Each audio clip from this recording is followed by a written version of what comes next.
¿Estabas buscando un lugar para aprender sobre epistaxis anterior? Pues has llegado al lugar correcto.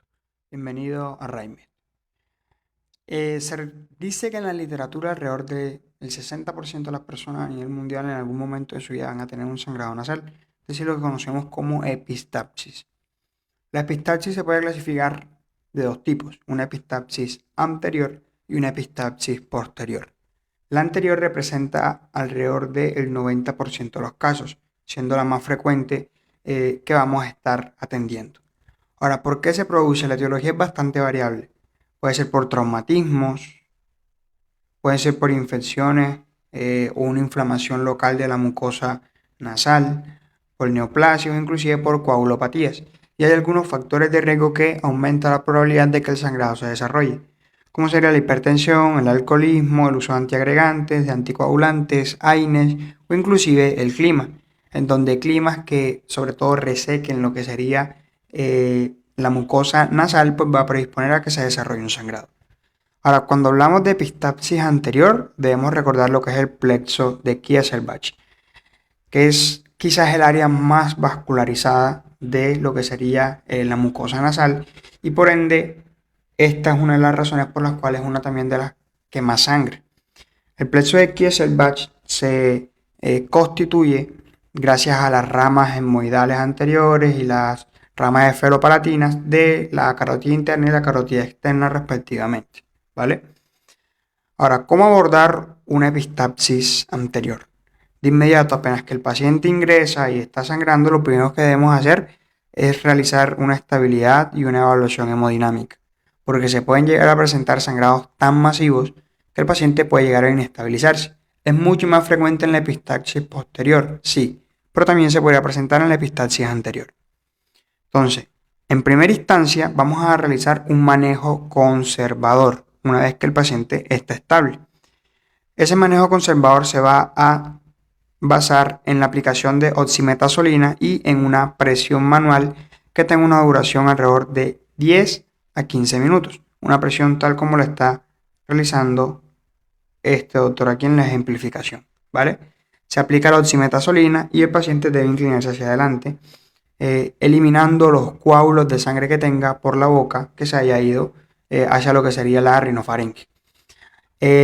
Importante, la oximetazolina no es que tenga mucha evidencia, sin embargo, últimamente, por consenso de lo que serían las grandes instituciones de la otorrinolaringología, se está empezando a usar, ya que podría contribuir a lo que sería la vasoconstricción y a su vez disminuir el sangrado, que asociado a la presión manual que está realizando el paciente, pues en la gran mayoría de los casos los sangrados van a ceder.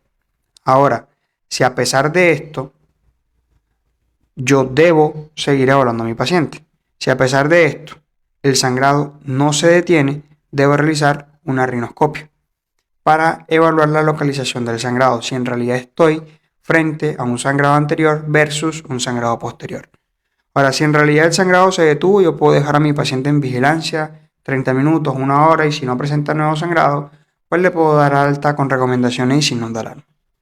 Ahora, una vez que realicemos la rinoscopia y confirmemos de que estamos frente a una epistaxis anterior, vienen dos pasos, uno sucedido del otro. El gol estándar o el manejo en primera instancia de lo que sería una epistaxis anterior es la cauterización, sea eléctrica o química.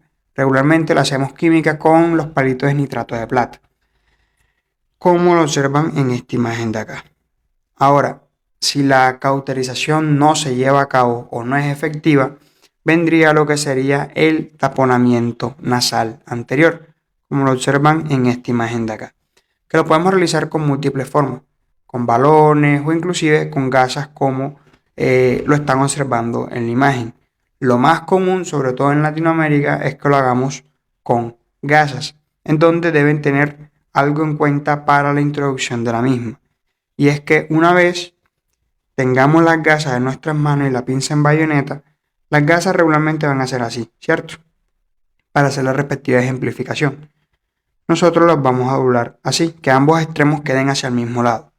Y vamos a empezar a introducir este extremo de acá, teniendo mucho cuidado de que no se me vaya a ir en primera instancia ninguno de los dos extremos. tal como lo está viendo en la imagen. Vemos que aquí hay un extremo colgando y que el otro extremo está en la mano del médico en este caso, y que está introduciendo es la parte distal. ¿Por qué es importante esto? Porque así evitamos que los extremos proximales se vayan, pasen hacia lo que sería la nasofaringe y me termine saliendo por la boca del paciente, o simplemente no se lleva a cabo un taponamiento oportuno. Seguido a esto, nos pasamos a este algoritmo de UpToDate que nos va a ayudar con el manejo de lo que sería la epistapsis, en donde en primera instancia nos hacen un recuento de los que ya les venía comentando. Evaluar la estabilidad del paciente, si está inestable, realizar la respectiva resucitación y todo el manejo oportuno. Si el paciente está estable, vamos en primera instancia con medidas conservadoras, es decir, la oximetazolina y el taponamiento nasal por 10 a 15 minutos. Si a pesar de esto el sangrado persiste, vamos a realizar la rinoscopia, si no, se le puede dar salida al paciente.